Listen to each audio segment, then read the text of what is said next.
All right, day 4, part 2. Man, we're feeling better now. Oh yeah. I'm a little bit more awake. I mean, you got a little bit of exercise in us. Just perk your system up. How to flip the hat in a sport mode. Speak for yourself. I'm fading fast, brother. I can't hear Jason with I'm fading fast. Brandon. I'm doing great. Look at this guy. Of course, he has You're just a ball full of energy, and I love it. I need some of that. There's a couple of manufacturers that I really need to visit. This is my last opportunity. So, guys, if you want, you can continue talking. I got to get to the interview. All right, let's get to it, man. Let's do it. And here we are. We're a little unconventional, but it's vibe. We're here at the Allen Arms Tactical booth, but because they allowed us to come over here and talk to my boy Josh with AAC. First of all, thank you, brother. It's day 4. I mean, we hung out last night. We're on fumes, but we are actually going to talk about what AAC has to offer. Now, everybody knows AAC, one of the longest running names in the game, and of course, we love the cans. We love it, and take it away, bro. So we brought out this new Ranger 5 RBP, reduced back pressure this year. Right. We have seen that the industry is going more towards that gas mitigation can, that flow style can, and that's one thing we were missing in our portfolio. Right. So for the last year and a half or so, I've been working on this design. This is our double helix gas system. So what that is basically is a standard baffle stack similar to our M4 2000. Right. Legendary can. Everybody loves it, knows it. It's just extremely gassy. Okay. So we took that baffle design because we wanted that sound. Right. And what we did was basically put diamond ports on 90 degrees on the outside of the baffles going into this tube bypass valve. Okay. So what it is, between the tube and the baffle stack, the outside of the baffle stack, there's channels Okay. for the gas to be pushed forward. And then about the last inch and a half of the can is a counterclockwise spiral. So it's spinning that gas backwards and then pushing it freight through these speed holes. Right. Okay. And then the other thing we did is I'm a big hog hunter, so Okay, right. I'm nods or thermals. So IR signature is very important to me. Okay. So we didn't spray it with Cerakote. So we sprayed it with Alphatech, which is a British company. So it has a super low IR signature under nods. Okay. So it's another added value to the customer. Right. And we were able to give that to them at no extra cost, really. And that's awesome because a lot of companies really aren't thinking about that. And we do see a lot of things. Modern times call for modern solutions, right?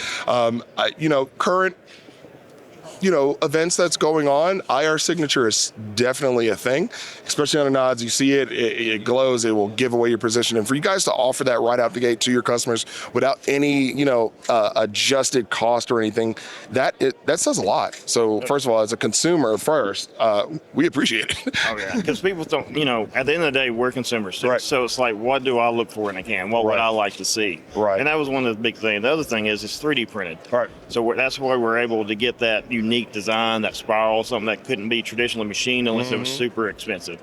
So it's made out of Haynes 282. So same high pressure conditions that it can handle, similar to Inconel 718, which is what the M4 2000 was. Okay. But it's got 25 to 30% more corrosion resistance there. Okay. So you can beat it up a lot more if you're in tough environments, conditions. You don't have to worry about that bothering the material. Right. So you got low back pressure, IR signature reducing. I mean, it's made as a tank. I mean, what else? What other trick in the pony do you want to throw? 5.8 inches long, 13.2 ounces heavy. So it ain't heavy at all. But as everybody knows, AAC, we make things to last. Right. Yeah, our stuff is not lightweight. It's not super, thin wall or anything. But you can beat it up over a year. You can put 25, 30,000 rounds through a can and keep on running with it. That's awesome. And so far, I'm about at 20,000 on our R&D can. I'm just beating up mainly Mark 18 and 11.5-inch platform. Okay, so some of them, the most abusive punch in the face a can get. And the other thing, the biggest thing, MSRP, where do you think this can should be at? Where are you thinking? Okay, I'm gonna throw this out there. I'm gonna say sub 1,000. $899 MSRP. There you go. There you go. Durable, reliable, will not gas you out, damn near indestructible, will help you under nods or in an IR situation. And I mean, with a price like that, you can't beat it, brother. Exactly. Absolutely. Like I said, we're trying to make it to where everybody can afford cans, trying to make it cost efficient for everyone, especially in this economy.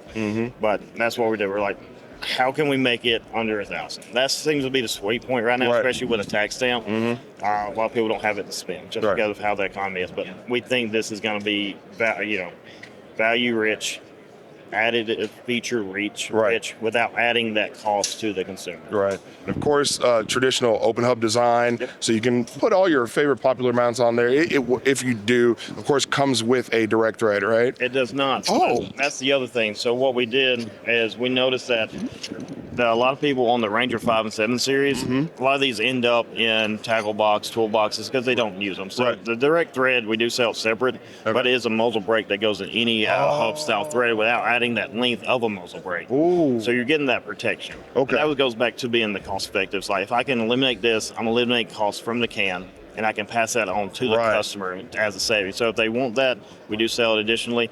But if they're going to buy the can and they already got a QD system, like a Reardon, a 51T, anything, they're going to throw this in a tackle box, so it's the size. So we're able to save that cost savings to the customer. Okay. And that's awesome, bro. You guys cover, I mean, you covered it all. I mean, geez, we've literally, there's so much going on in this item.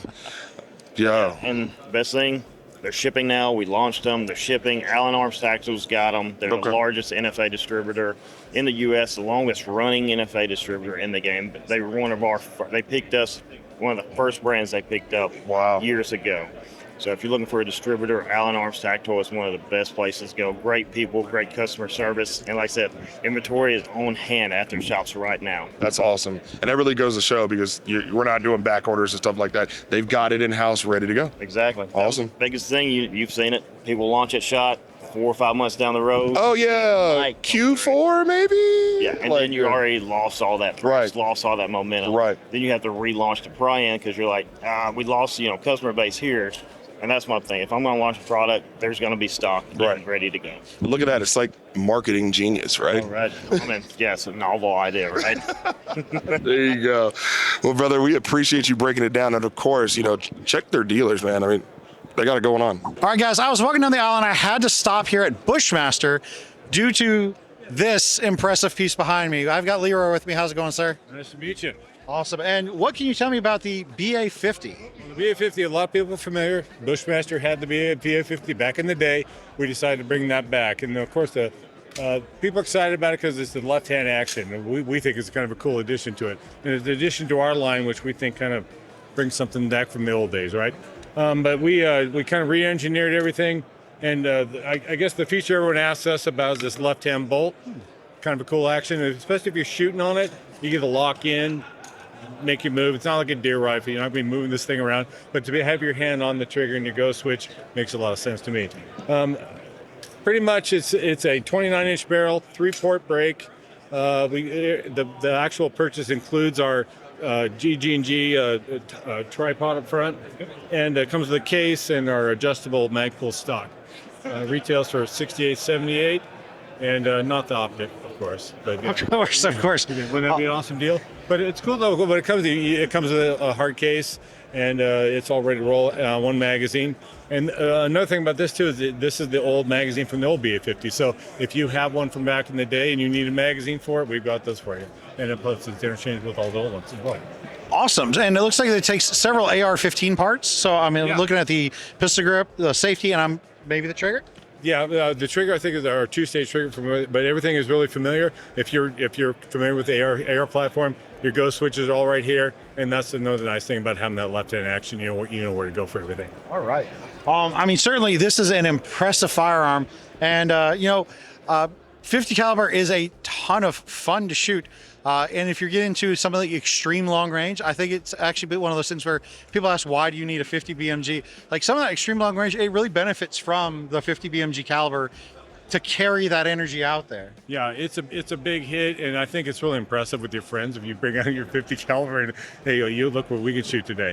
But we've taken it out, and we've gone. Well, we live on BLM land up in Nevada, and we've taken out for our shoot that we've done, and just on the range, and we have a couple 1 or 2 mile range we've hit on. It's a lot of fun, and the action I think has been improved. You've got a really clean flow here. Everybody that pulls that is pretty happy with that, but I think. The 50, I think it makes a statement if you bring that guy out. Definitely makes a statement. Leroy, I'm going to ask you to hold the mic. I'm going to get around this back here. All right. So I'm left-handed. This is going to be a little interesting, I'd say. But all right. So we're going to just test out this action a little bit. Oh, that's really smooth. like you can, it's not got a lot of resistance. So it's definitely like a really smooth transition from the bolt handle up and then all the way rearward. You know, sometimes with bolts, like they can kind of catch in places, right? And you don't have a lot of trouble with that. Now, is it all right if I dry fire it? Of course. Awesome. All right, just double check. I mean, that is a phenomenal trigger. Yes. So certainly, again, I can see where that would help with the shooting accurately some of those long distance targets. The BA-50, if you want to make a statement when you go to the range. Also with accuracy too, you're gonna be able to hit what you're looking at. You know, it's a nice feat to have. I think. All right, now there are, I believe, 2 other parts that we want to hit, 2 other pieces. So let's take a look over here. Yeah. All right, so over here we've got some pistols. Yeah, something new for us at Bushmaster. We're famous for the AR, but we thought this year let's go ahead and bring out a pistol. And it also opens up a whole new world for us for other things as well, like when we start talking about 22 ARC. But this is based off of our Bravo Zulu, which is kind of our higher end of our builds. This is all BFI handguard, the Magpul furniture, and our brace system on the back here. But this allowed us to get in a 300 blackout. We're going to release this as a 223-556, and Yeah, I mean, so, you know, especially with the 300 blackout caliber, really takes advantage of some of that short barrel and kind of becomes very attractive as a dedicated suppressor host. You know, you're already looking to keep it subsonic, so you're not losing a great deal with the shorter ballistics of the shorter barrel. But yeah, and we brought one of these out to range day because we have a Muda 2. It's our new suppressor that we've released, and we just got our 30 cal, which we brought to range day. We were shooting these pistols. It was kind of fun. We had full auto, suppressed in a pistol form, and let people rock on that. It performed it flawlessly. We're really happy with it, and to jump into that game with a 300 blackout's kind of fun. and what are we looking at for like MSRP on? We're looking at $1,079 for that guy for a 300 blackout, which we were. That's fantastic. And then we have, I mean, it looks to me like very much a kind of a sporting rifle over here with the Radicator. Let's take a look at that. All right, we've got a whole wall of V Radicators on the behind us. And what would you like to tell us about these? Well, back in the old days with Bushmaster, there was the Varminter and the Predator, which was a really kind of a dedicated varmint rifle. We released this again as the V Radicator because some of the IP was stolen by other people. But we really want to make a really accurate rifle for those people that want to do varmint hunting. And we kind of started off on this range here. We opened this up at 223 Wild, and 24, a 20, and an 18-inch barrel, fluted chromoly, and then we got the pretty much the signature Bushmaster look, BFI handguard. And these are the suppressors I mentioned earlier with the 30 cal and the 556, the Muda 2. We started off here at 223 Wild, and then what we're kind of excited about, what a lot of people are kind of pumped on, is this 22 ARC. Talked about a lot of people shooting 22 ARC, the accuracy, the speed, and it's really hitting hard at a longer distance. And I've been talking with people all week about they're shooting like 6 mil ARC, but the 22 ARC, they're getting really great accuracy, like 500-600 yards. And when I shot it, it's definitely straight and hard, and it hits with really big impact, which I think the varmint guys really love. So we came out actually on range day. We actually brought out a pistol as well. So now that we have a pistol, a 22 ARC pistol, which is something we hadn't seen before. But we think it's a fun little maybe almost like a truck gun. I've got a neighbor across the street from me. He has he's kind of a wildcatter. He builds his own loads. But I think we thought of him like, oh, that'd be a good truck gun for him to pull that thing on when the coyote's out there messing with his livestock. So that's really interesting. So I have to admit, I don't really have any experience that I can think of with 22 ARC. So I'd definitely be interested in getting out on the range and testing it out to a couple hundred yards, see what kind of difference it makes over 223. 500 yards, especially with a long rifle. There you go. Yeah, so we've kind of got. I guess I mean I would think you would call Predator, guns sporting gun. That was our original, the Predator and the Varmint. The Predator was the shorter one, the Varmint was the longer guy. But then this one's here is 21 inches. I think it's a good mix between these. Some people really want to go long with it. I like it all with the Wild. They want to have that with a can on it and they go really, really big with it. But quiet as hell. When that thing hits, you can barely hear it, especially if you have a can on it, and accurate as well. So. Awesome. So again, we've got a couple of the longer distance kind of varmint rifles to. almost complement the shortened I was going to say, pistol. we're across the board, right? We got a 50 caliber, we have pistols, and we have varminted rifles. But Yeah, you made the rifle smaller and also. I'm telling you about this. This kind of talks about the dedication that we have to bringing back the quality Bushmaster. We've had the brand for about 4.5 years now. We're really trying to build it from the ground up to build some stuff that people love. There's a lot of pieces that people have in their past. I can't tell you how many times people walk in the booth and go, "My first AR was a Bushmaster," and I think it's cool. But we really want to bring back the legacy of that and the quality too, which gets me to my warranty. This year now we're really pushing the idea that we have a full lifetime warranty for our work.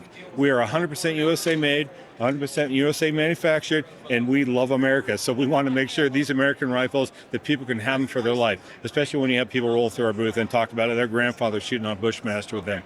We have a guarantee now, where a lifetime warranty. If anything goes wrong with your rifle, you send, and this is the Carson City ones. This is not the ones from before, but anything made in Carson City, we guarantee for life. And if something goes wrong with it, you send it back, we'll repair it, or we'll replace it. That's fantastic. So, guys, you can't beat that. American quality, American manufacturers, and an American guarantee that, hey, we are going to get your gun back working if something goes wrong, or to replace it. I don't think there's anything more that you can ask from something that you purchase than a guarantee that this is going to keep working. Absolutely, and that's why we say the Bushmaster is America's rifle. All right, here I got James Reeves. Where are you from again? New Orleans or Florida. I mean, What Florida, channel? by the grace of God. TFBT. Nobody knows about that channel. But hey, how did you change your voice so fast? Yeah. Okay, look, I had a few drinks last night, all right? But you know what's funny is I'm hungover. Are you sure it's the drinks that changed your throat? That sound? I don't even know what you're driving at here, but as most people don't, like your audience, you probably They know exactly where I'm connect going with with this. them either. Yeah. Which is why we're beating your ass in views already as we sit here today. That was, man, I saw that roundup, the episode 1 roundup. I mean, you guys got like 90,000 views or something. That's cute, man. We're pushing 1.5 million right now. When I went to bed last night. Oh, really? Hungover as shit. 1.5 million Yeah, subscribers. no. If man. you need some pointers, you just let me know. What is it? You know, if you want to follow us, Ryan and Ryan. Pointers. Yeah, The pointers is We be an can help you out. asshole We and can be a show you. douchebag. That's what the pointers is. No, I'm an expert, and so are you. You're the PhD. I'm just an asshole to you, because you are to me. Guys, None of this is ever going to make. TFB TV, man. I love that channel. Love the guys. Obviously, Ryan, other Ryan from TFB TV, right behind. Oh my God, you look rough too, dude. Yeah, I know. We were. What happened to you? Yeah, we still. Wow. Okay. Apparently, another trick is party hard the night before. No. Right? No. We've gotten like one video done today. That's it so far. Because you guys are so cool. You know what? Get out of here. Just do your interviews. Do your job. All right, guys, I'm at the Colt booth, and I have Camille here. How's it going, sir? Good. How you doing? Thank Doing good. And so we're going to cover some new offerings, both firearm and non-firearm, from Colt. Thank you for stopping by. I would like to show you the new Optic Ready 1911s. With this, Colt is now entering the optic space in handguns. So what we have here is a competition pistol that will be available in 9mm and 45. It will be shipped with a cover plate that will have a Glock dovetail rear sight. And at retail, we'll have 3 plates available that will be Delta Point Pro, RMR, and the RMSC. Thank you. And we're excited to be in the optics space now. And along with that, we are also launching here at SHOT optic plates for revolvers. Sorry about that. So what we have here is we launched 2 accessories. One that will be for the Anaconda and Python platform.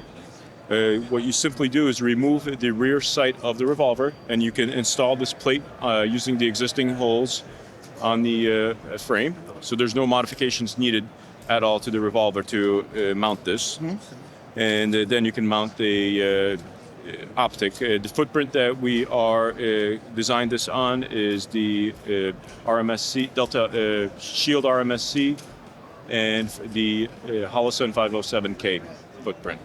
Yeah, so those are some great, very popular options on the market.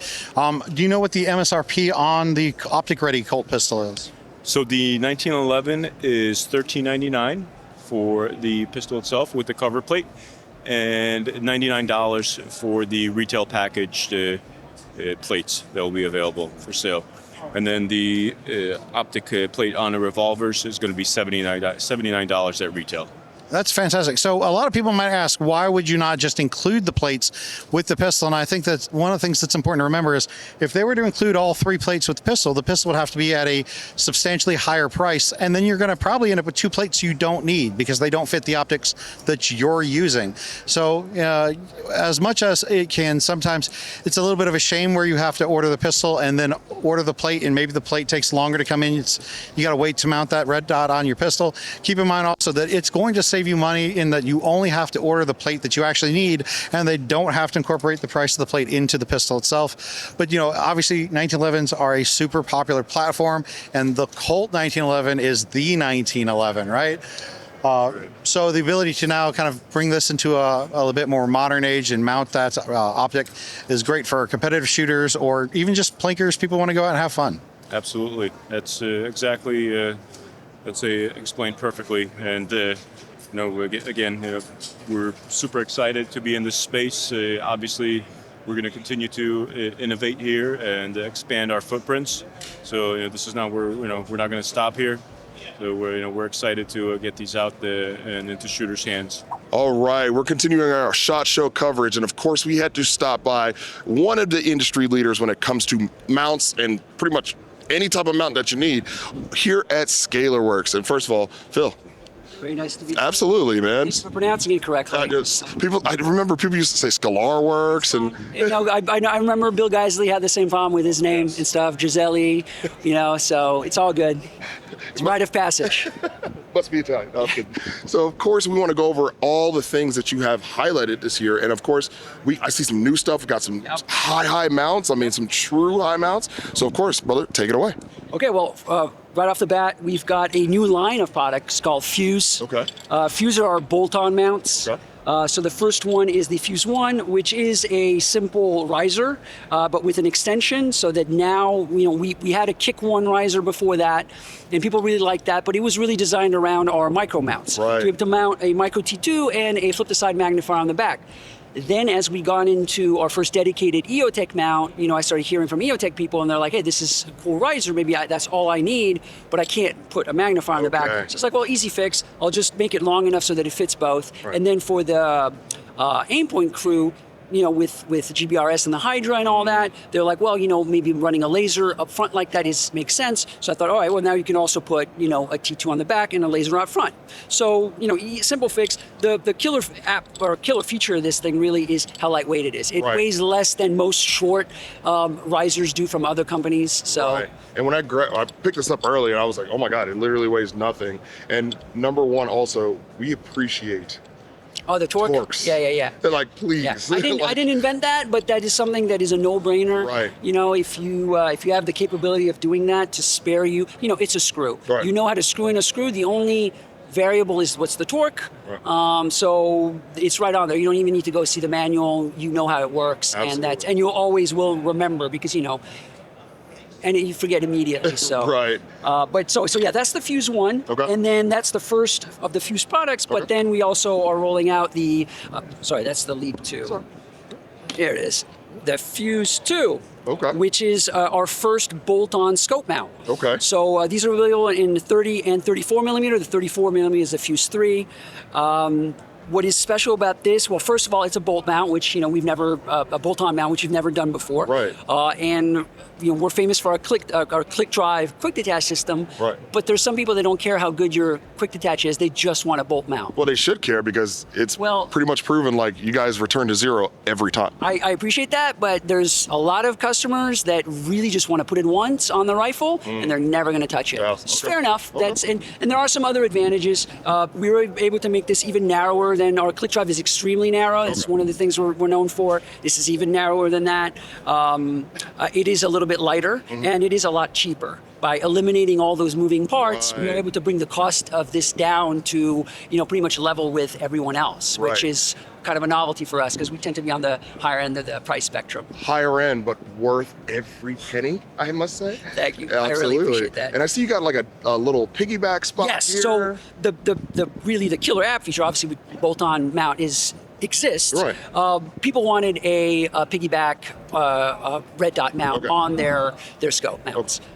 We couldn't offer that with our existing design. In my defense, in 2017, when I designed this thing, that was not a thing. No one was doing that. I was trying to solve a different problem, ease of use, lightweight, etc. We did that, but as the years have gone by, it's become clear that for every person that wants an offset mount, there's a person that wants a piggyback mount. Right. So I was like, all right, well, to do that, really, I need to go to a more traditional ring, but like everything I do, I don't like to just give you the thing that already exists. So how do I improve that? So the number one thing is I wanted it to be designed from the get to run these optics at top. So there are some considerations, right? Strength is one thing. Okay. If you drill into this very thin ring material, which is how most of them go, it's very, very little thread engagement. So mine actually engage from the bottom. It's a countersunk screw that comes in from the bottom, so you get a ton of thread engagement inside of the optic shoe, and on the inside, it gives you really great purchase on the ring, which is very recoil proof. It actually kind of self-centers, so it's also technically, return to zero-ish. But the other advantage, and this is, kind of very technical, but the reason it's a two-piece is, or one of the reasons why it's a two-piece is flex. So rings need to, you have to really think of it as more of a malleable structure, than a rigid structure. When you tie it down, it does become kind of a strap around the scope. Right. When you have a one piece, depending on how it's machined, and it just kind of, for cost effectiveness, it will end up being very rigid at the top, and then only flexing on the sides, which is kind of not ideal when you're trying to essentially get as even a pressure around your scope body as you can. So this helps with that. Absolutely, and I understand that, because sometimes if you have something that's so rigid, it could actually cause shear points. Yeah. So that makes total sense. Yep. And then when you take off your scope mount from your scope once in a while, you'll see those rub marks on the sides. And for me personally, I was like, that I don't like that. Yeah, that's not attractive. It should be really a ring around the entire thing. That's how I know I have proper purchase in there. Right. So the rings themselves are wider than traditional rings, and that's part of the rationale behind the two mounted top piece, which now gives you the space for these larger screws, and it's just a lot more strength. I was able to put 6 bolts instead of the traditional 2. So again, there's no extra adapters that you have to now buy with this. Basically, this thing is ready to bolt this piggyback mount on, as opposed to now you having to upgrade the mount to receive the piggyback. Okay. Now, last but not least, this retains our very popular feature, which is level drive. Yes. So one thing obviously we didn't want to give up is that, which if you're not familiar with it, is our patented leveling system, or it's not a self-leveling system, but it's definitely a leveling aid. Right. You put your scope into the mount, you tighten down one side fully to our no gap ring, and that leaves the other side loose enough that you can turn the scope back and forth. You now push this screw out until you find the base of the scope. The base of the scope aligns with the reticle. If it doesn't, you should send it back to the manufacturer because it's defective. Right. Now you've got your level. Now this screw acts as a set screw essentially, so that when you tie this down, it will have a tendency to want to rotate it, but now this is going to keep it in place. So you tie this down to the 20 inch-pounds that's on the side. You pull this out, and you're good to go. Wow. And there's plenty of videos out there on social media of people then checking in on a Badger dead level, and it is dead level. So it is at least as good as anything you can do with using plumb bobs or anything like that. Right, and that makes sense. And I mean, offerings coming out for 30 millimeter, 34 millimeter? Yes, 30, 34. That's the Leap 3, Fuse 3, sorry. Now, speaking of Leap, Leap is not going anywhere. The Leap 8s and 9s will get updated later this year to this new ring standard. It will all be intercompatible. The only difference between the two will be the price and the fact that you will get quick detach with the other one, and then you get what you get with the bolt-on. Okay. So then the next product that we have launching at SHOT Show is our long-awaited Micro T2 226-inch Unity compatible height mount. This, I spent a solid year designing this, about 45 prototypes of it till it looked just right, and it felt just right, and it did what I wanted, just the way I wanted it to do. The big goal with this was obviously have a 226 mount with our click drive system, which is, I don't know of any 226 height mounts that actually have QD off the top of my head. Incredibly lightweight. This only weighs 63 grams, I think, which is like 30 something grams less than the competition. It is the same height, same overall width. Or length, if you will.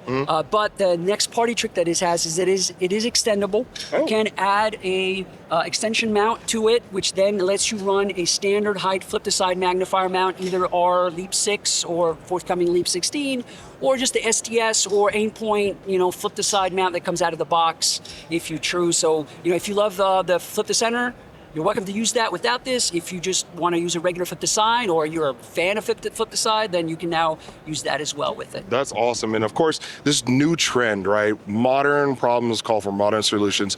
I call them diving boards. They're really needed for, the active conflicts that's going on right now. All sorts of things. Yeah, thermals, as Right. more advanced, co-witnessing optics become a thing that you can't put into a flip to center, then this is the kind of thing that you'd want to mount that to. Right. So, And you guys- and lastly, the base is fully open, so you can see any normal iron, any iron sights that you use that you like. You can use those through the base. It's not a co-witness Co-witness, but because through. there's no dot, but it's like a through Pass-through. witness. Yeah, pass through. Thank you. Yeah. There you go. And if you don't want to use iron sights because you're super cool, then don't.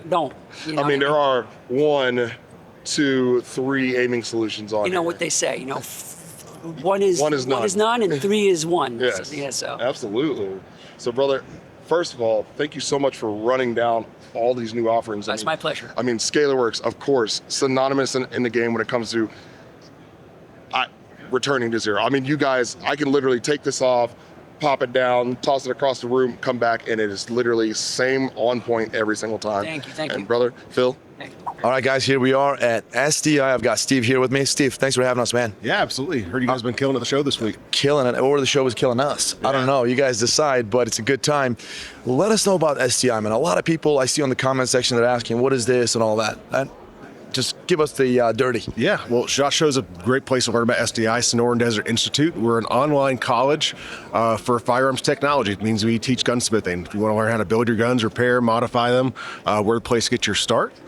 We have 3 different programs for gunsmithing. One's an Associates of Science degree. Then we have 2 different certificate programs. This last December, we actually just came out with a new program for our handgun specialists. In that program, you're going to learn everything how to use your gunsmithing tools. You're going to learn how to build a hammer-fired, a striker-fired, and a revolver. You're going to build those guns, take them apart, build them up, take them apart, modify them, test everything from headspaces to trigger installs to modifications and upgrades. It's a really exciting program. New students, graduates are just loving it.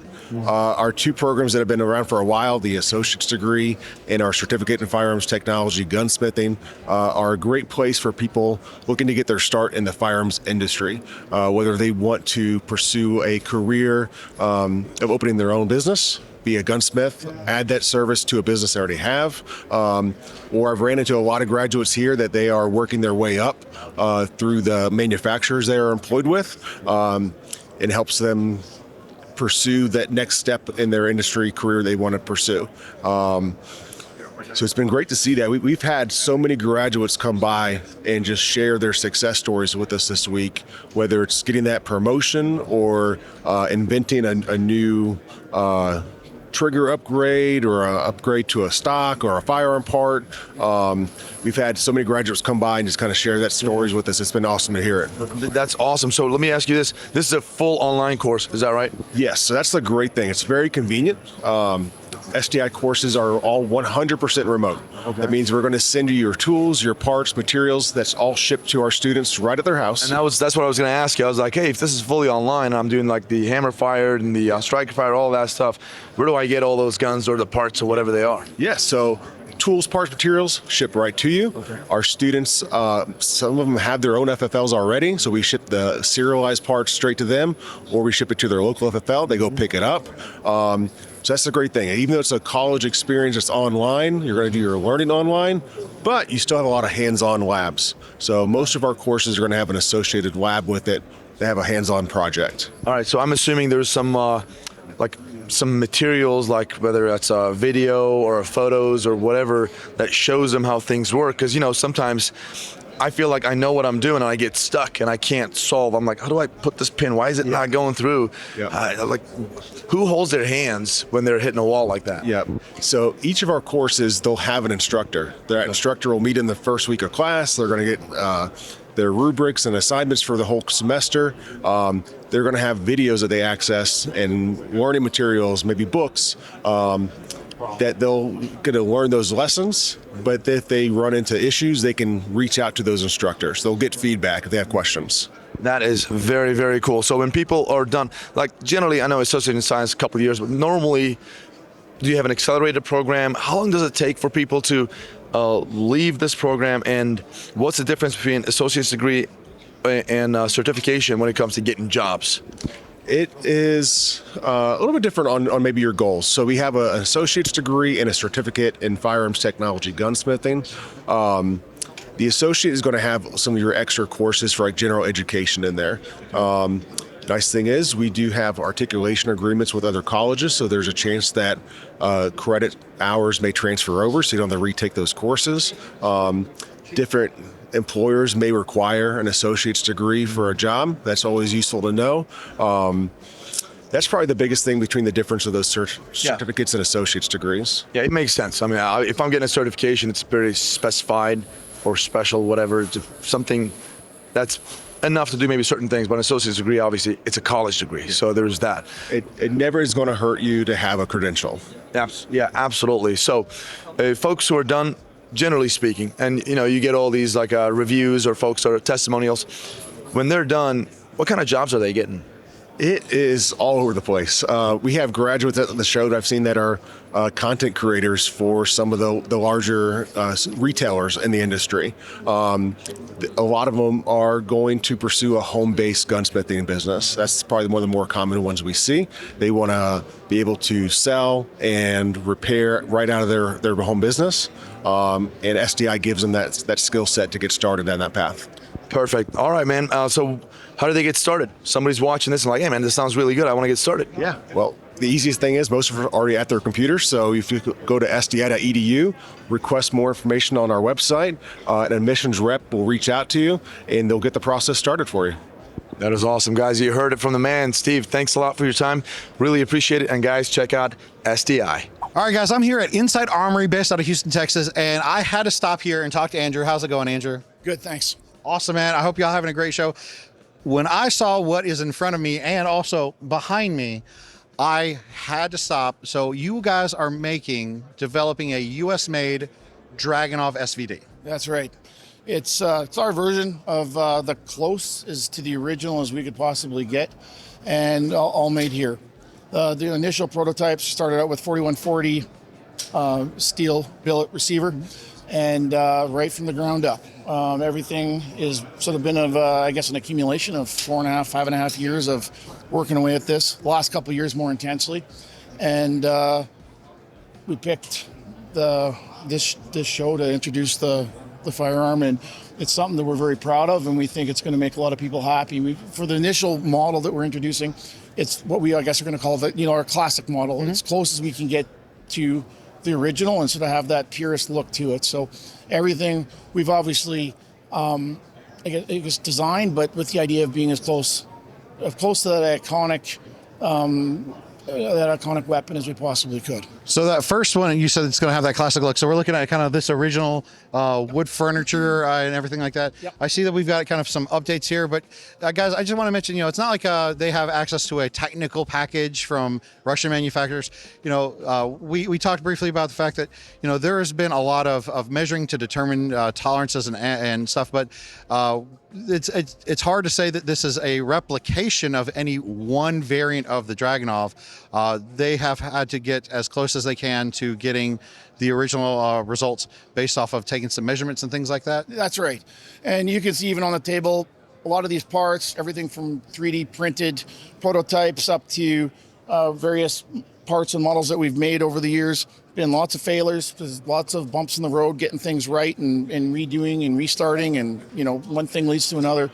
So it has definitely been a long road, but this is we're definitely proud of the version we have now. And like you said, these are a few of our prototypes. We've definitely they're working. The models we have now are very closely solidified, except for maybe a few fasteners, and working models that are basically ready to go. We're just organizing right now our supply chain, just making sure that we can basically meet the demand that we really believe is out there. There's a lot of guys that want to own one of these rifles, and they just haven't had the ability. Right. From a cost perspective, is not everyone can afford an $8,500 collectible rifle. So that was also one of our goals, and that's probably one of the reasons why we actually sort of got interested in this, is because we wanted one too. And it's hard to go home and explain justification for $9,000. Sure. For a rifle. And we also looked at it and thought there's a few things we could make a little bit, maybe even better quality when it comes down to the receiver and the tolerances.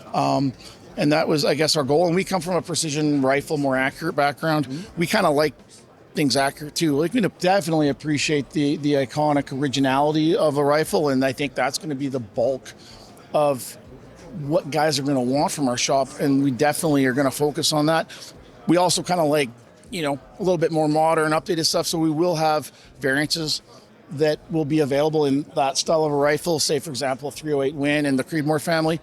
And also just for ammunition availability, and gives guys just a chance to enjoy it and use it, not just throw it in the safe. And then, maybe a more accurate version, like with this chassis, which achieves a free-floated barrel, maybe a more rigid buttstock, maybe a little match grade, hand chambered, where we think that we can, do a heavier barrel, maybe hit, suitable for a suppressor, and have a gun that can, easily be a one MOA rifle. And that also kind of excites us, but that'll be a little bit later down the road. Our target right now is to have this rifle available for dealer orders fourth quarter. And a target price, we are going to do our best to keep it, is around that $4,000 mark. So, that's exciting. Truly, when you look at the cost to buy a SVD on the market, a $4,000 U.S. made version, no have to worry about compliance issues with things, or where you're going to find replacements for worn out parts. Yeah. That is an amazing price point to be able to achieve. Yeah, that's our goal. No, give or take, it might be a little bit, within reason, but this is not going to be a $5,000 gun. We need to, even to us, even $4,000 is a lot of money. It is. But for the R&D and what is so gone into it, we'll do the best we can. But our goal is, low fours is where I think we can do it. $4,000 is not nothing for the vast majority of us out there. $4,000 is a significant, expenditure that we would have to consider. But again, when you consider some of the value and the alternative options that you would have, $4,000 seems like an incredibly reasonable. Well, we believe, obviously, we're doing it, we're biased, but we believe this is going to be fit and finish, quality, tolerances, rigidity. It's going to be in our opinion, the best one that's ever made from a quality perspective. So, of course, we're biased, but we think it's going to be a hell of a product. That's awesome. Now, you already answered one of my initial questions I had, which was, were there going to be other caliber options? Because I love 7.62 by 54R, but I also was, curious if there was going to be things like you said, 308. I think 6.5 Creedmoor is an obvious one. Priorities. I think those will be the for sure twos. Of course, we get guys asking us all the time, everything, even doing magnums and all sorts of stuff. And, we're not ruling that out, but we got to be practical to know that it is going to be a lot just getting things supplied with the volume, supply chain and materials. We don't want to, get working on some offshoot product. We'll make sure we get this one in the hands of many people and sort of, I guess, satisfy the demand of the guys that want that, the classic. And then the other ones will be, we'll work at that as we can, but for ourselves, of course, we're gonna do this. But just like when I referenced that, maybe not fourth quarter, sure, but subsequently, yeah. And we actually have a few other projects that we're working on that are kind of new and cool and might be, same along the lines of the same ideas, the stuff that not every one of us have had a chance to get. And so we have some other stuff coming down the line down the road as well that I think is quite exciting. That's amazing. Guys, I would remind you also, like, this is the final step getting that production line into place, but it's a huge step, right? So, I mean, certainly there are going to be times where the transition from prototyping to production, it's a lot involved. The processes are very different from design and prototyping to production. So, I mean, I'm excited here that it might be as early as the end of this year. Right. Of course, there's always the possibility that things can come up with the complications of that transition and process. But I think what's amazing is the idea of some of these rifles getting out, y'all being able to take some of that money coming in from the sales of this classic rifle, and then working on some of those other really kind of more. I don't want to say interesting because this is plenty interesting, but some of those other variants and things that, fun variants. There you go. We've talked to a few people that different shoots. There's different events and competitions where guys really just want to have a rifle with that drug enough engineering, the drug enough guts to it, but have some different variations. Be able to run a can, be able to have a shorter barrel, different calibers, which opens up a lot of different ammunition options.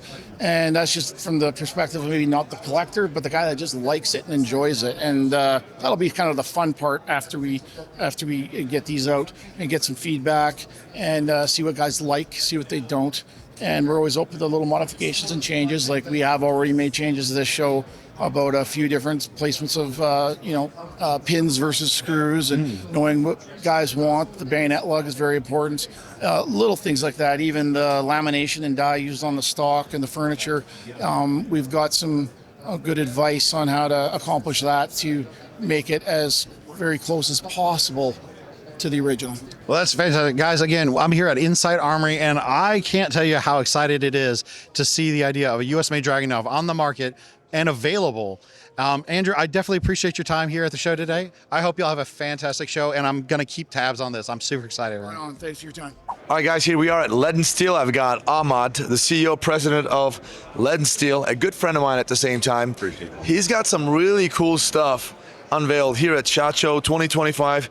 Dude, take over, man. All right, thank you. Mm-hmm. Let's get started.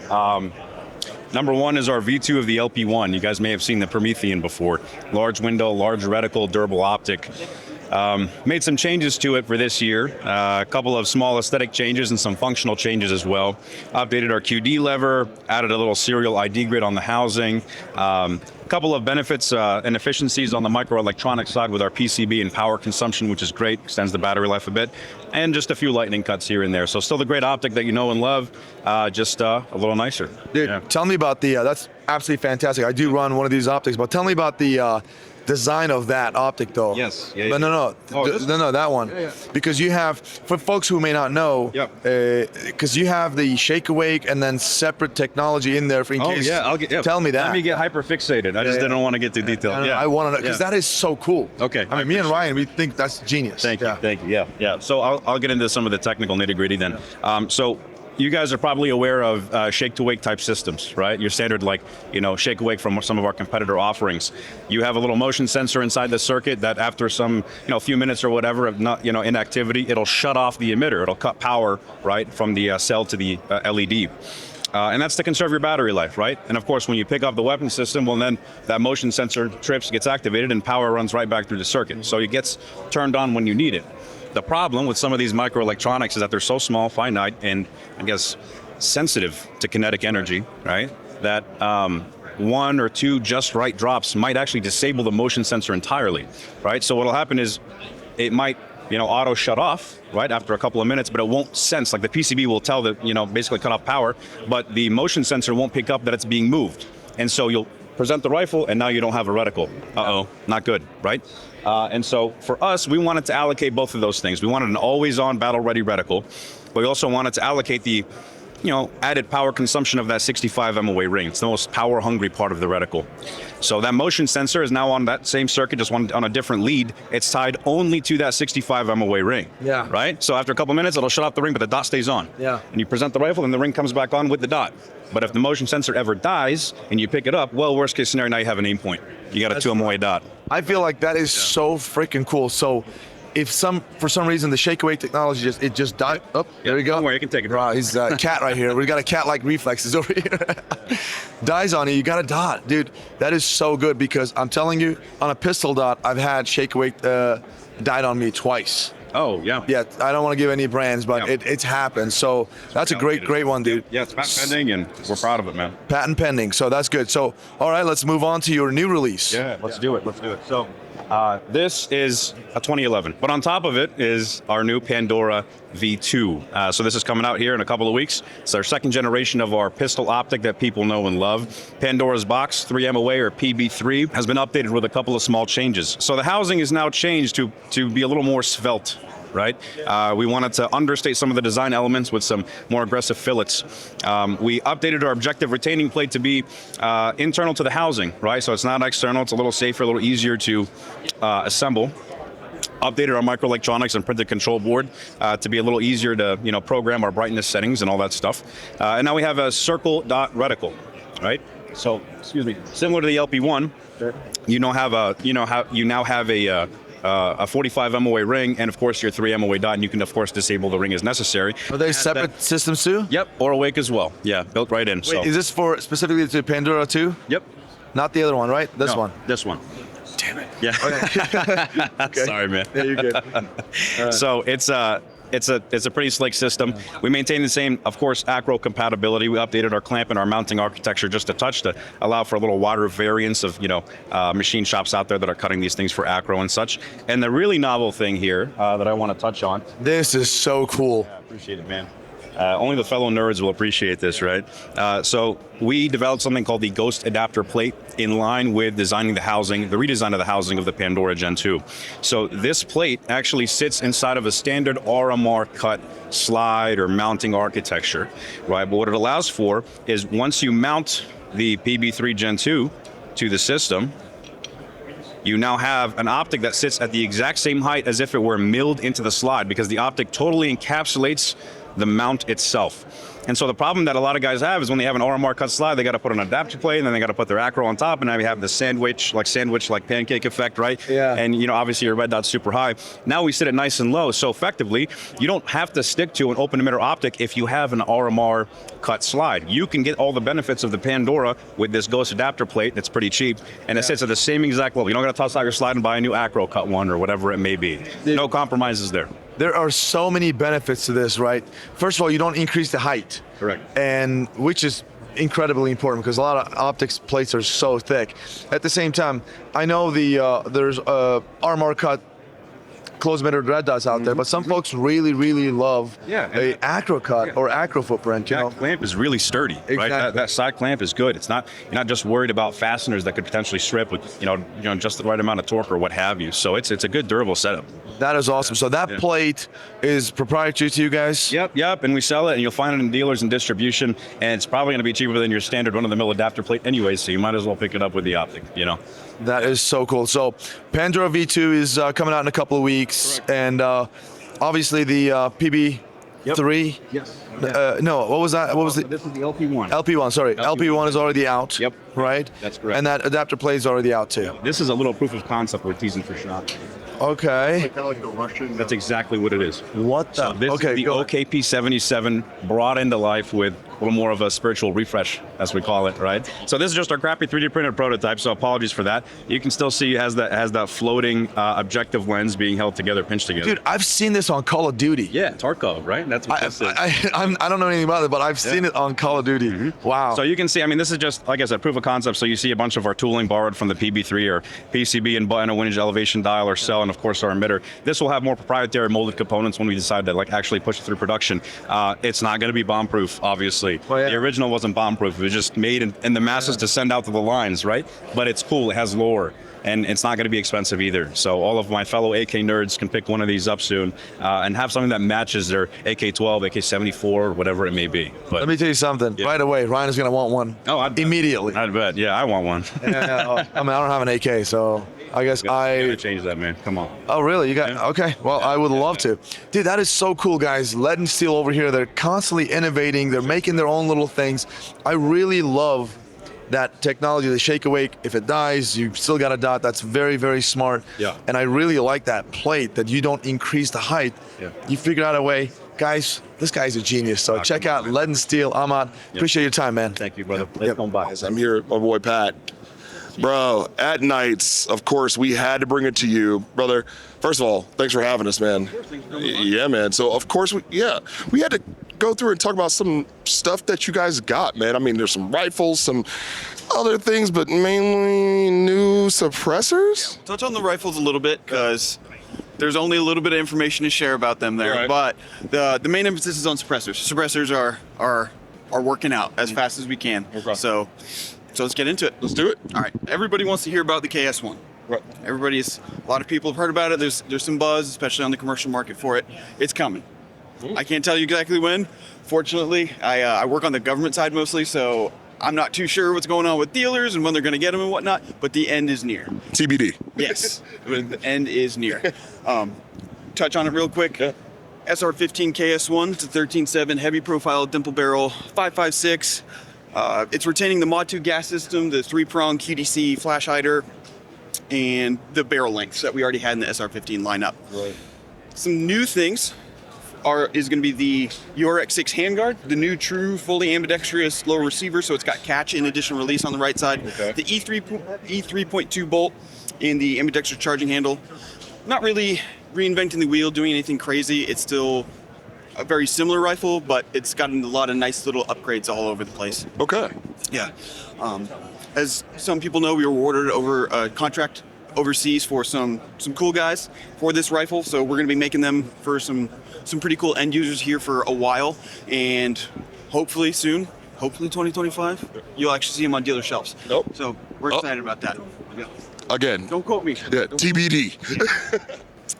But what we have more to offer is suppressors. All right. As you can see, we have a whole slew of 3D printed Inconel suppressors now. Okay. Yeah. So we got the MCQ1 here. That was something that we revealed at SHOT Show last year, if I'm not mistaken. Those are ready to go to dealers right now. The 5.56 CRS2, which is very similar to the CRS that has been out for a while, but it's a little bit lighter and it retains a lot of the same performance. Okay. So yeah, the CRS1 is about 19 ounces. This one's about 15. Wow. Yeah, And of course, it's got a vibe, man. You guys, I mean, on a Reddit post, God forbid, I can't believe I'm saying that, but like, the corn cob vibes, it's a thing, man. Speaking of corn cob, we also have a 3D printed version of the QDSS NT4. So it retains that same gate latch attachment system, but it is a much better performer. A lot less gas in your face, way better on flash and sound. It is overall probably one of, if not the best 5.56 suppressor we've made in terms of performance. Wow. Yeah. Wow. I see you got some long boys here. Yeah, that's something we're pretty excited about too.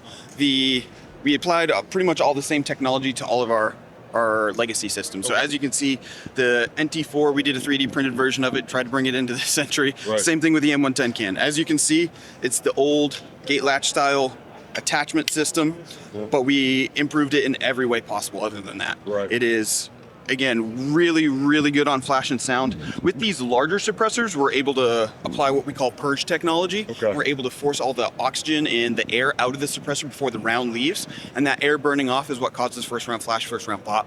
So, yeah, that's kind of how. It's some sort of space magic that I can't pretend to understand. Engineers doing their jobs. Yep. I don't even need to know. But yeah, Right. Yeah, there was a lot of time and effort that went into these cans, especially the higher volume ones, to really get sound down. Right. And then, again, our full size, this is the 7.62 PRS1. Don't quote me, I can't remember. We're rejiving the names, so it's going to be, it's alphabet soup for the suppressors, as everybody knows, and that's going to get trimmed down quite a bit here soon. We did make another lightweight version of our 7.62 QDC cans as well. So this one's right around 15 ounces too. Not quite as good on flash and sound, but it takes a lot of bite out of the signature, and it's a lot more maneuverable. That's awesome, man. Of course, you guys, again, synonymous for literally almost every contract that's pretty much out there.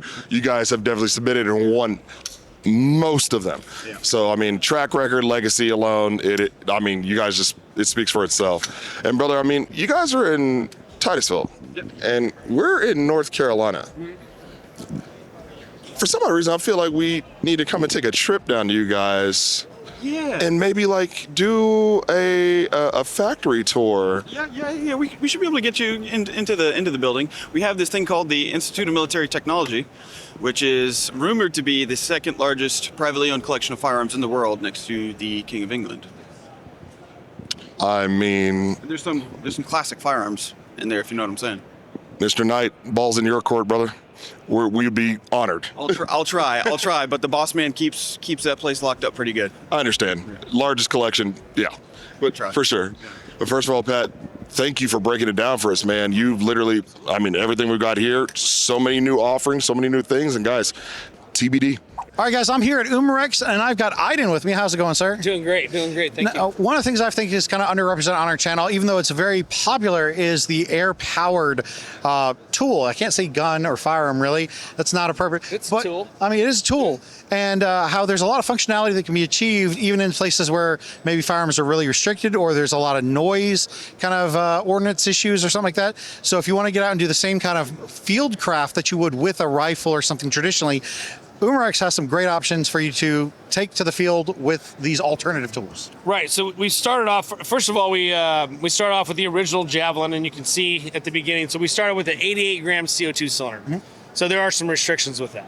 So the 88 gram CO2 cylinder, if it's cold, you get less shots, and it's less powerful.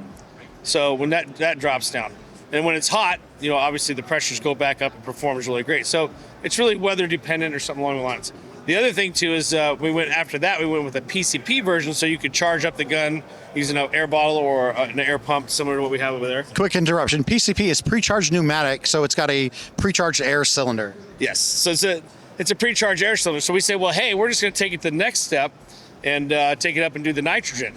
So we run on the nitrogen side. But one of the things on this new gun that we came out with here, it's called the Nitro Javelin. We put a place that the fletching actually feeds down on the front of the gun. There's the probe that's in there, and it actually has an arrow guide as it comes off at the end of this thing. The arrow is guided off here, and it's like a laser beam. I mean, it literally just there's no wagon in the back. It's a straight shot. Yeah, so Aiden, if you could show us the nitrogen cylinder, and these are effectively replaceable, kind of disposable. Pre-charged cylinders to fuel the rifle. I'm just gonna say rifle. Yep. And so the Nitro Air, the cylinder wise, they're 3,600 psi. Mm-hmm. And so you get on this one here, you will get 4 full shots, and then after that, it'll start to slightly decrease because they're regulated. Mm-hmm. So and then it'll start to slightly decrease your drop zone as you go along till it's depleted of air. All right. So, but, typically when we're looking at this as something like a hunting tool, this is not something where we're rapid firing off a bunch of shots.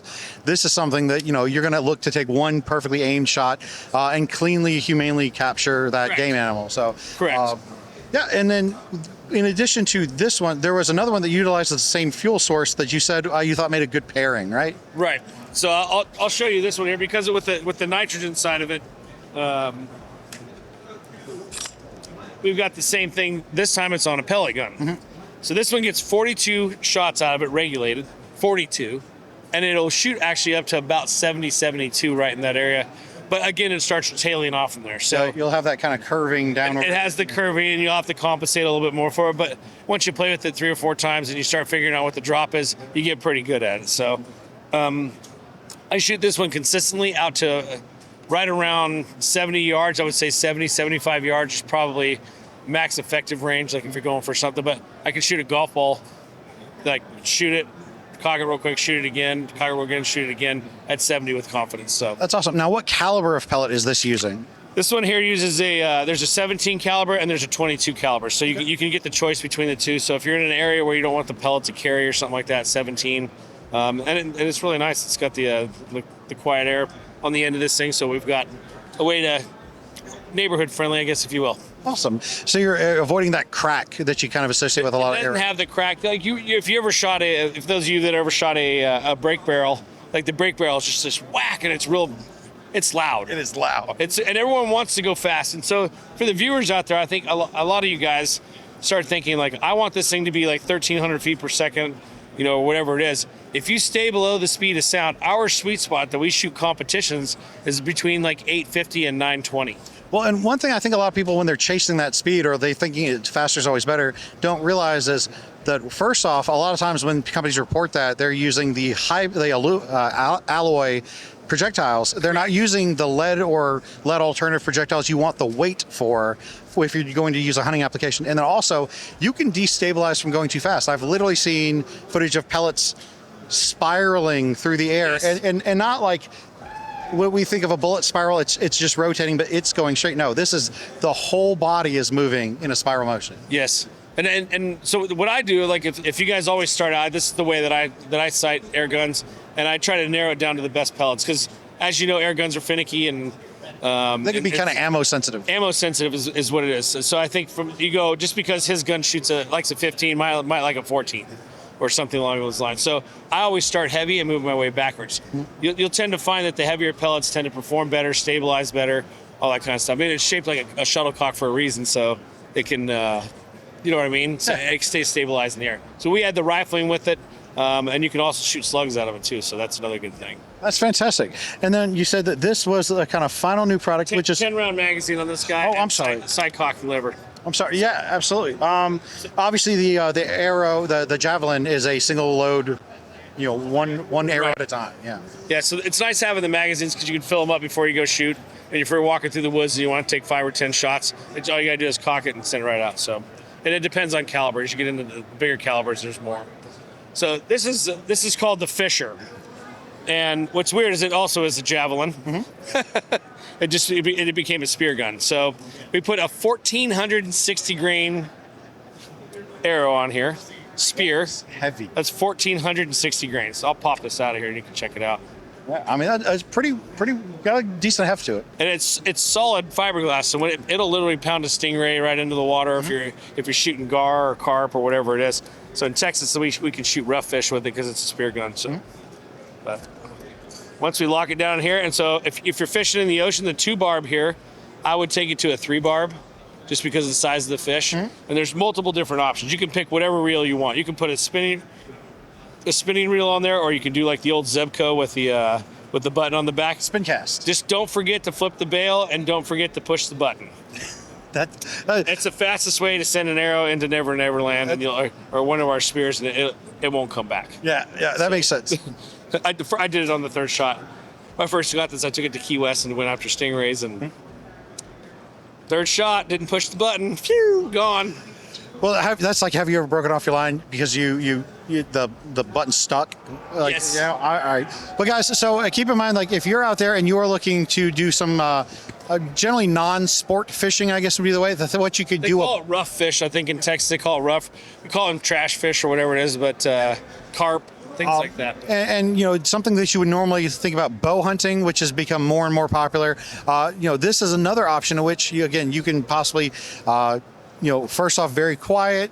Secondly, you've got the reel built in right here, so you can reel the fish back in, and you have the ergonomics and accuracy of being able to aim and fire. So we put the Picatinny rail on here, and so when you're shooting into refracted water, when the water refracts, you have to aim below the fish. Mm-hmm. So a lot of people will go, how do I aim below the fish? I just put a red dot on there, turn the brightness all the way up because you're probably hunting on a bright day or something like that, or out fishing with it. And then that way you have a reference point. I like the reference point piece there. Some people just like to look down the edge, and I've done it both ways, but I find that the red dot tends to work the best. And you can get those. We have Axion line of with red dots and things like that. So. That's awesome. Yeah, I mean, obviously with the Picatinny rail, you could mount a variety of sights, but something like a simple. Yeah. And the laser, when you shoot it in the water, it's going to refract too. It refracts also, so it'll put it right directly where you're shooting. Yeah, there you go. If you have that murky water, it's a combination of things. So you could technically mount a laser to it, and you could do red dots that's on top of it. It's going to do sight fishing, yeah. Yeah, it's sight fishing. It's kind of fun. All right. So, guys, that's some products that are new for this year at Umarex. Again, I think that it provides some fantastic alternative options for people to get in the field and do some sport. Even in cases in which firearms are not available or, maybe heavily limited for one reason or another. Again, I really appreciate it, Aiden. I hope you had a fantastic rest of your show, and thanks for giving us all the details. It's been great. You guys are awesome, so I love your channel. Thank you, sir. All right, guys, here we are with QuadTac Systems. I've got John and Felix with me, and they've got something really cool to show to us. Guys, first of all, great meeting you guys. Well, nice to meet you. Thank you. So tell us about what you have. So we make mounts that integrate FPV drone goggles into basically a Wilcox or some sort of helmet mount for night vision.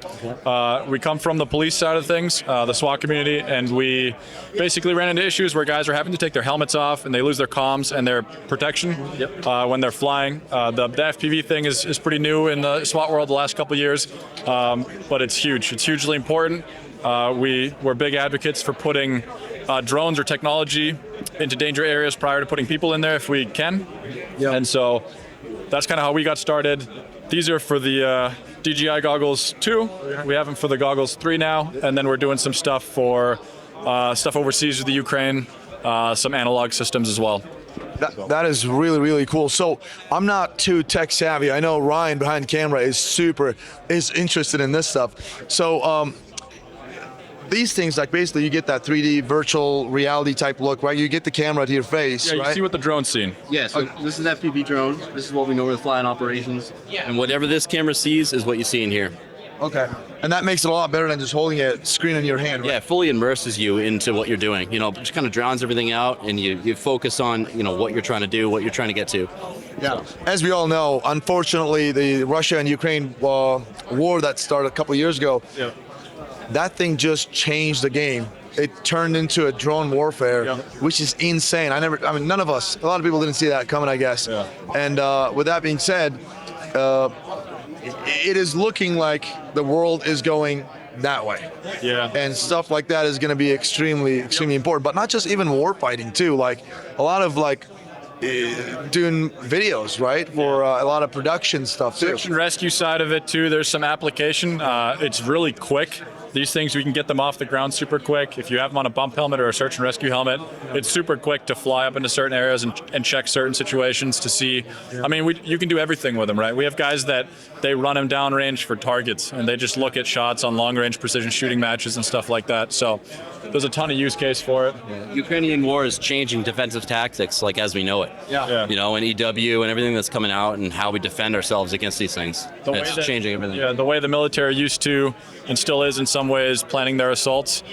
Some of that stuff's going to have to go wayside, or it's going to turn into more recce rolls. We'll see what it does the next couple of years, just based on what's happening in the Ukraine. Yeah. So no, that is super cool. I love it. I know there's some straps people put around their heads, like just in the production world. Now, get a little bum helmet. They're cheap. They're super light, comfortable too. And throw that thing on. Very, very good. What's the metallurgy on that? 7075 T6 aluminum. Very good. Yeah, it's one of the standards, obviously, aircraft grade aluminum. And is it available for consumers right now? Yes. Yep. So you can go on our website. You can buy these. The goggles 2 for the DJI stuff, you can just buy the mounts. They're $359 and they'll ship right to you. You can put them on. The goggles 3, the newer goggles, I'll let him talk about. Yeah, so the goggles 3 are a little bit more complex. We have to actually mod them in order to fit our mount onto them. We do that all in-house in New Hampshire. You can ship us your goggles, we'll mount them, and then we'll ship them back to you. Yeah. Perfect. So QuadTac Systems, right? Yeah. Guys, these fine gentlemen over here, they're in law enforcement, serving the community every single day, risking their lives, and they know what's needed out there and providing a solution to a problem, actually, which I truly appreciate. There's always any company that's out there that's actually solving little problems to make things better, like search and rescue, you said, warfare stuff, some other stuff. I have a lot of respect. So guys, thanks a lot. Thank you. Appreciate it. Yeah, Felix. You. Yeah, guys, absolutely. Check out QuadTac Systems. And you got a website, obviously, any Instagram or anything like that? Instagram's QuadTac Systems. So it's probably shadow banned. You might have to search for it a couple different ways, but it's just all one word, QuadTac Systems. Gotcha. QuadTac Systems. Check them out. Great stuff. Thanks, guys. Yeah, thank you. Yeah. All right, guys, continuing our SHOT Show coverage here, and I'm here at the Leapers booth. They've got a beautiful booth going on. Leapers. Cody, first of all, nice to meet you, man, and thanks for having us, brother. I see you got some new stuff going on. I know one thing that speaks to me because I'm an MP5 nerd. So, brother, take it away, man. Yeah, so here we got our MP5 monolithic handguard. Okay. This is a newer one we just put out. This is an extended version. Okay. We had a few customers of ours have the need for, attachments, Picatinny attachments beyond what we were providing previously. Right. We also have the ability, you can kind of see on the back side here, pull this out. special slot here for the adapter of this muzzle device. Oh, okay. Yeah, flash on it. Yeah. Anything under 1.44 inches, I believe, is what will fit in there. Okay. Yeah, super slim, super sleek design, bringing in the MP5 into the modern world. Right. Very easy lockup system. Yeah. I mean, it's awesome, right? So you guys have, again, modernized synonymous platform for its reliability, for its gusto, for its jazz. I mean, it is iconic. I mean, it just does it. You guys got a cutout slot on top to make sure that serial number, still can be glanced at if you need to do that. All these controls, every bit of Picatinny space that you can actually get. I mean, you guys have gained real estate in the fact that most MP5 accessories don't.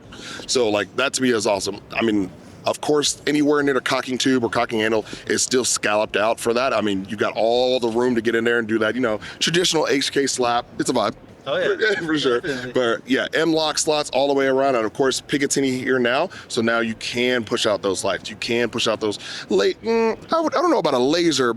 Well, I've done it. I do mount my laser to the side. Normally I try to mount it to the top, but obviously with real estate space or me trying to retain the front side, I can't do that. So to the side is a vibe as well, but you can actually cantilever out and that'd be awesome, man. Absolutely. Absolutely. So obviously, you got some cool colors here. You got... Yeah, we had Ape Defense. They did us a favor and did some custom Cerakote jobs for us. Okay. So that's dope. You got the Choco chip. Chip. Yeah, I love it. That's pretty cool. I think this is a one-off. Oh wow, it's like a reptile, some green action going on. Yeah, I'm not sure what they call it. It's their pattern. They can call it whatever they want to. All right, guys, here we are at TDI Arms. I've got Evgeny over here with me. Dude, thanks for having us, man. Thank you so much, and thank you for coming to our booth and basically giving us, this chance to show off our stuff. Yeah, absolutely a pleasure. You've got some actually cool AK accessories that you've actually even built specifically for another country. Yeah. But talk about it. So basically the first accessory that TDI is known for is the X47. The X47 comes from a need to basically put a rail system on many types of AKs, and there are a lot of variations of AKs, milled, stamped. Many different countries build them in a very different way. Now, what we have here is the X47. We've been doing this rail system for a while. We actually have a few contracts with some countries that actually use the AK, and the best part about it, it will fit like 90% of the AK variants in the world, including 105, 101, 74, Soviet, Bulgarian. There are a lot of AKs on the market, and also the Palmetto State Armory, stuff like that, stuff that made in the United States. The cool thing about it, the variations of this rail system, you can use it only as a handguard, or you can use it as an optics mount, or a full system that you can basically modify your AK. How does it hold zero? It holds zero it does not touch the dust cover, and it actually holds it right here on the handguard. It actually elevated, and you can actually, I'm not saying a scope, but thermal optics, that's what the use is for, It's kind of the new war, dynamic. Yeah. We also do some new stuff for AR-15s, basically for the builder market. And we have a new color right here, which is called Mustard Buster, And this is basically just a builder grip, a very, very simplified grip. Also, we have the M-lock panels, which will go on anything. If you can reverse it, you will have a barricade stop. We like to keep the thing simple, and it has this grippy texture. Enhanced grip texture, not grippy texture. Yeah. No, I like it. I like the rail covers. Pretty cool. And that is awesome. The newest product that we have for AKs, I'm not gonna lie, it's for a country that is now at war and uses AKs. Ukraine? Yeah, okay. There you go. So basically what they ask is like, look, this is awesome, but what if we just want to pick up an AK and just use it as it is, not upgrading it, no grips, no stocks? But we want to put thermals. This one is basically dust cover that bolts on to your receiver and actually holds zero on thermal optics, red dot sights, stuff like that. Mid-range, again, not a sniper rifle, but it will hold zero. We also do How do you keep it tight though? How do you prevent? You actually have a retention system. It's a patented retention system that actually bolts in with a rod to your receiver, and it doesn't actually move. And you have here a retention system. Wow, very cool. This one is new. It will be available in the United States as well. Also, That there's is some stuff for Yugos. This one is the last one. Pride and Joy, the enhanced Russian grip. Basically, this was the Izmash grip. We kind of changed the texture on it. And we do lower handguards, mounts, and stock adapters. That's about it. Dude, that is awesome. AK guys are folks, they're gonna love this, especially one guy that I know. His name is Matt. Oh. He is the AK guy of Classic Firearms. He's gonna love this stuff. So really cool stuff, man. Thanks a lot for your time. We will I send really you some appreciate stuff. it. We will send you some stuff to test out, break it. Yeah. If you break it, you can if you can. Thank you so much. Thank you. We'd be very happy to. Guys, check out TDI Arms. Thanks, man. All right, guys, I'm here with David at Strike Industries, and they're super well known for their accessories. In fact, I cannot tell you how many pistols I've seen around the show floor with your stock or brace. Like, it is phenomenal how widespread the adoption of that product is. Yep. But we've got some more accessories and maybe some things that aren't accessories coming up. Yes. So there's a lot to go through. So I'll go as fast as possible. First up, in 2025, Strike is getting into PRS. So the first thing up is a handguard. We're calling it the X-Axis handguard for the Sig Cross bolt action rifle. It's going to work for the Sig Cross, a variety of Sig Cross rifles.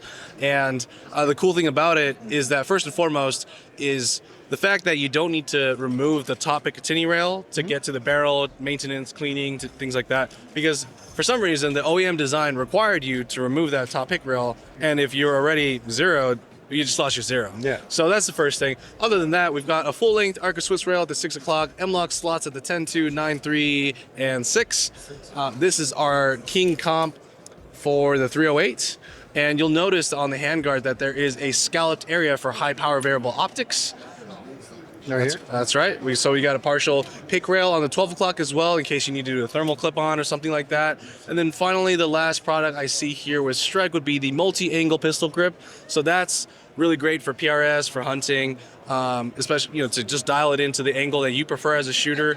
That grip will allow you to change, I believe, 10 to 35 degrees. So pretty wide angle adjustments. So that's really phenomenal because I think one of the things that's most commonly replaced on a lot of firearms is the pistol grip. Correct. Because different shooters just have different preferences for angle. Definitely. And you might like the original kind of AR-15 angle, or for a lot of people, people like stuff like the BCM Gunfighter that's more vertical. 100%. And this is a one-stop shop. You pick it, you can adjust it, done. Yeah. That's awesome. So next up is a 1022 chassis, which we've been teasing for quite some time. Yep. We're really excited to potentially bring it to the market in 2025.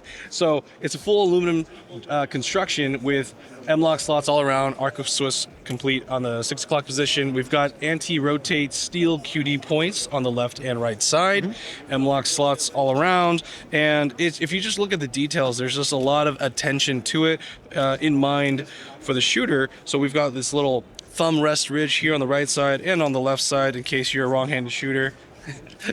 This mag release here that's really easy to index, or if you want to access it with your thumb.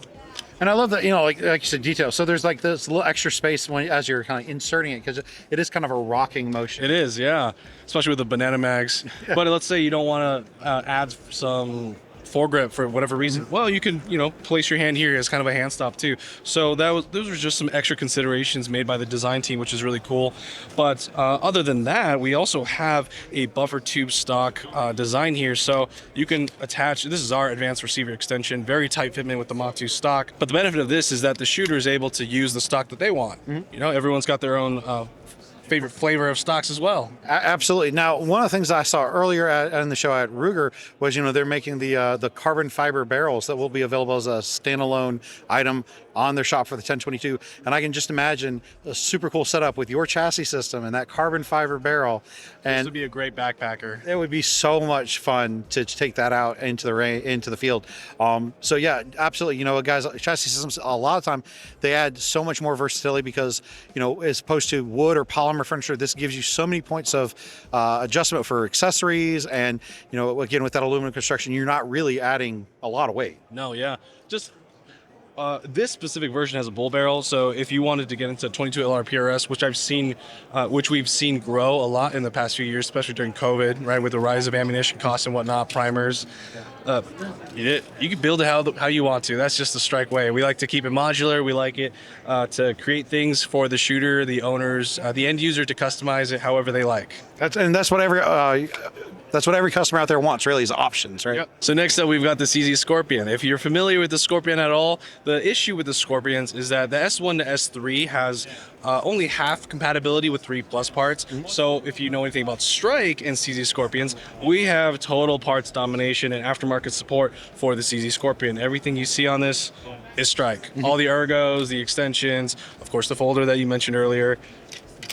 But now, in 2025, we're going to be releasing 5 to 7 SKUs specifically for the 3+, which will give us complete parts support for the entire Scorpion platform. So what I have to show you is our aluminum handguard that already existed for the S1 to 3, but now we're going to have that for the 3+ as well. The reason why it needed to be made differently is because the barrel nut's different than the older models. It's going to come with our faux suppressor as well, which is fun.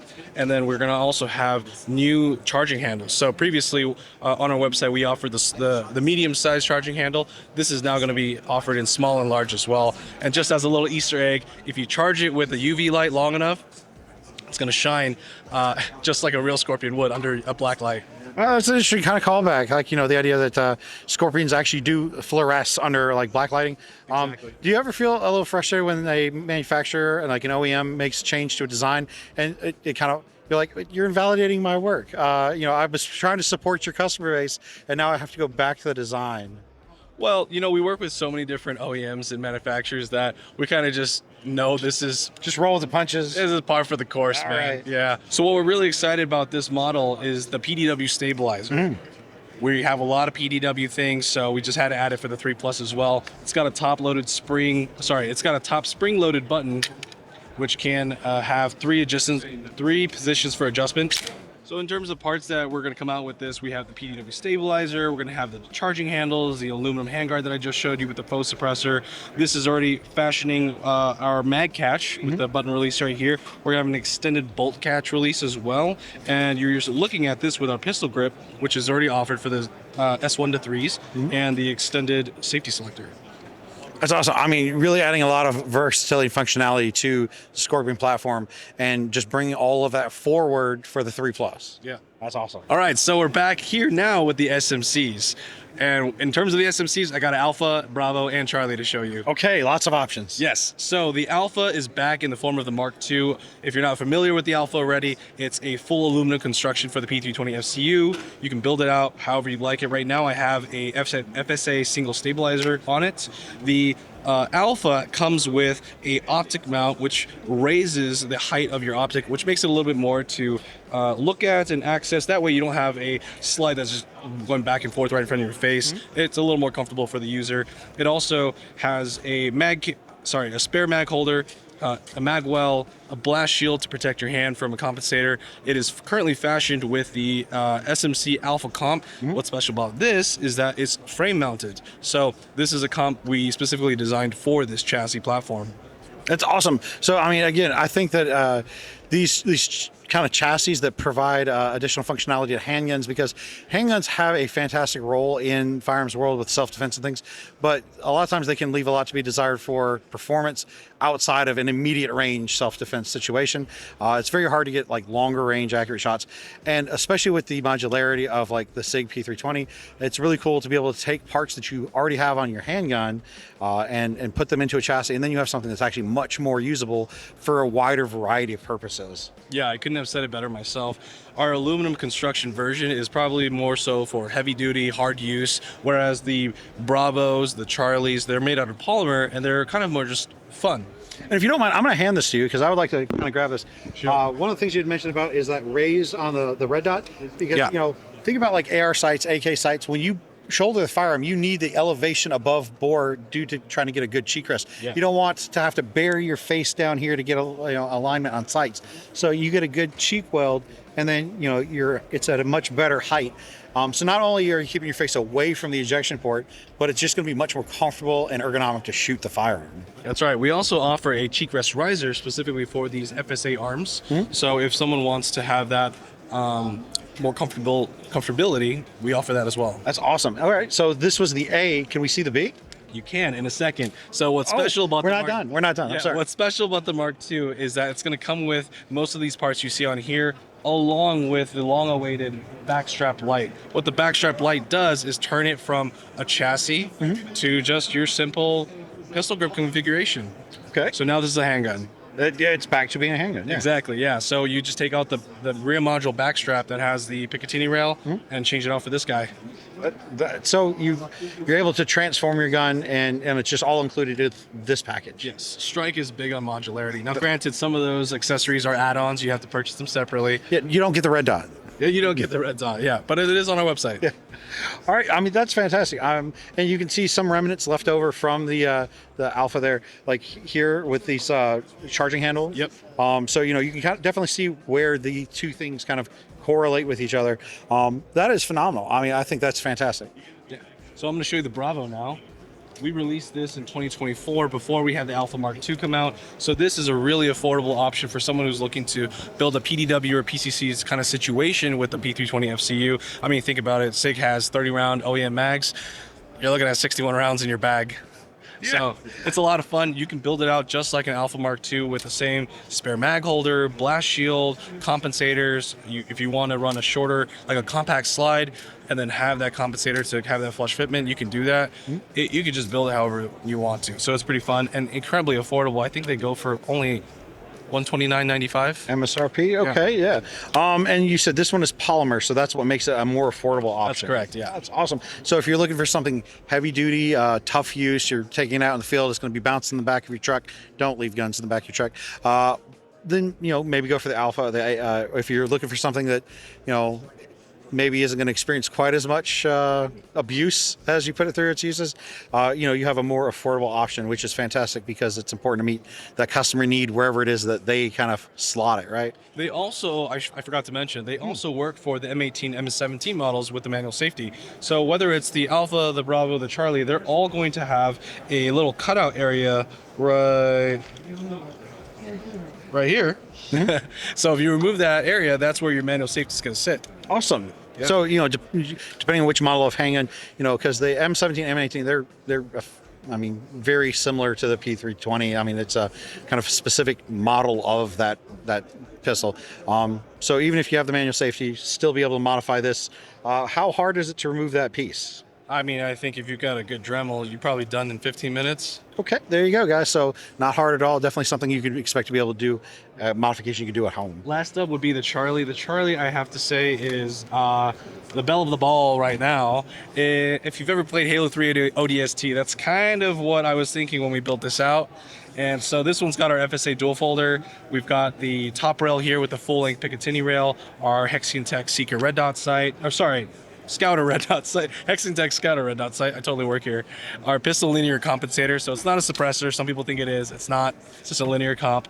And there is an extended trigger guard. If you've got smaller paws, you can actually get your hand in there. If you've got bigger paws, that's all right. You can get your supporting hand outside of the trigger guard to index here and to get your thumb on the other side for a really good purchase. There is some nice texturing there for that purpose, but if you don't want to run a stabilizer on it, we can also run it just as a pistol on its own.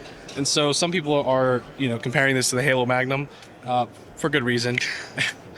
But I would say out of all the SMCs, this is probably the most fun one we have. I was going to say, so to me, this one isn't even about the functionality, although it certainly could provide additional functionality. Yep. This one is about aesthetic, right? Like this is about just the coolness of, hey guys, look, I got a Halo gun. I'm a Spartan. Like sometimes we buy things because they're useful tools. There's no reason you can't go out and buy a gun just because it's fun and cool. And certainly I think this is one of those things where, regardless of how functional it may be, I would be buying it because it's cool. Exactly. I mean, what I've heard this whole show is people saying like, you know what? I think I need to buy a P320 just because of that. I look at that with the inline comp and everything. Like, there's just an undeniable aesthetic that makes this. I think it's got to be cooler than the Alpha or the Bravo. Even though maybe if you were using it for some serious duty, like the Alpha might be, obviously the better option there. You ready for this? I got some more sci-fi action for you. I was a little loud. This is the PS90 Strike chassis. Ignore the 37 mic, but that's coming out too. So this is essentially what you would replace your OEM chassis with. All you got to do is replace the trigger pack, barrel, receiver, and then put those parts together in this chassis, and you now have a duty fitted for protecting Super Earth. So we went from that one looking like Halo. This one looks more like the movie Aliens, like the Marines and the Aliens movies. Yeah. So, I mean, basically it looks kind of like what we're doing is almost taking what was an interesting bullpup rifle, and we're giving it a little bit more of a standard configuration, but with the sci-fi flair. Like, there's just a lot of improvements here over the OEM design because of the AR style grip. So with this angle, it's just more natural. We're all used to handguns, to AR grips, and this is a very similar angle. I think this is about 10 to 15 degrees, whereas the thumb hole on the actual FNP90 is something crazy like 70 degrees. Yeah. So that's a huge ergonomics improvement right there. And then we've got this aluminum handguard that's going to offer M-LOK slots all around, Picatinny rail at the bottom and top. That's how the F320, that's what we're calling it, is going to be attached to it. An additional feature of the PS90 chassis is that it's going to help people in restricted states.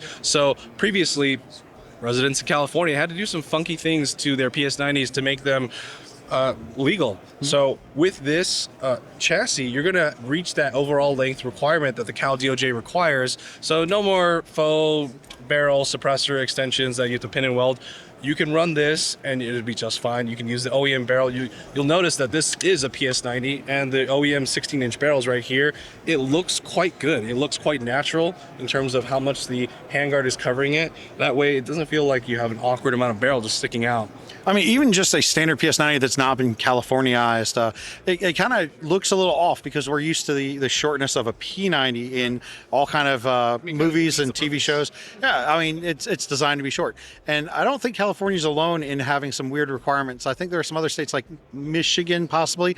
Correct me if I'm wrong in the comments, guys, but that it can be classified as a short-barreled rifle, even if it's got a 16-inch barrel, but the overall length is too short. Correct. So yeah, obviously there's an aesthetic choice here with this additional rail over here covering some of the barrel. It just looks more normal. Yeah, I mean, it's kind of just an updated design, but with the sci-fi flair. Yeah. So this is the P90 chassis. It's built for this the shorter variants, and if you have the SBR version or the NFA, this is what you're going to want.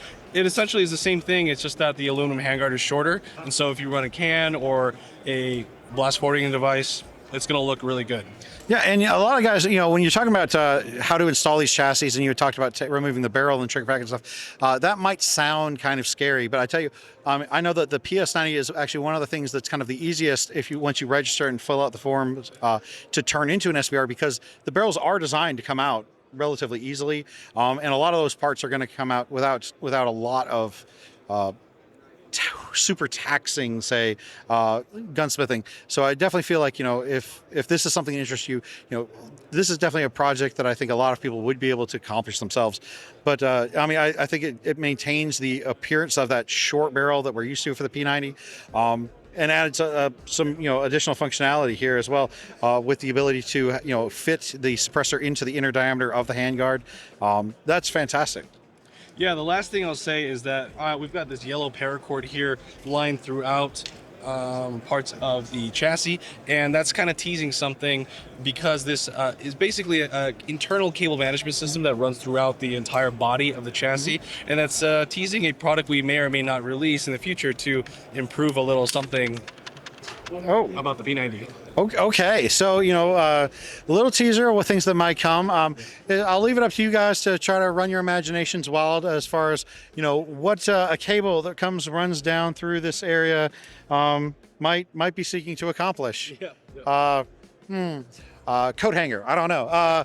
But David, I mean, this was fantastic, man. You've got so many new options. Again, Strike Industries, super well known for accessories and just the ability to customize your firearms. And again, it seems to be super widely adopted, just based off of looking across the floor and how many people have your braces and stocks on their products. So I appreciate the time you've taken today, man. It's been a ride, but it's been awesome. Thanks, Matt. Appreciate your time. Thanks, guys. All right, guys. I don't know where I'm at. We're lost. We got Matt sleeping over here. Send water. Send. What else do you want? Nudes? Yeah. Yes. Okay. That would probably wake us up for sure. Where is Jason? I don't know. He's. Oh God, Jason! Jesus! Dude, get up! Get up! Get up! We gotta work. We got some more interviews to do. Just, do you guys see what I'm dealing with? Anyways, while they're sleeping, me and Matt, we're gonna go ahead and hit the floor, get more interviews for you guys. Stay tuned for another part.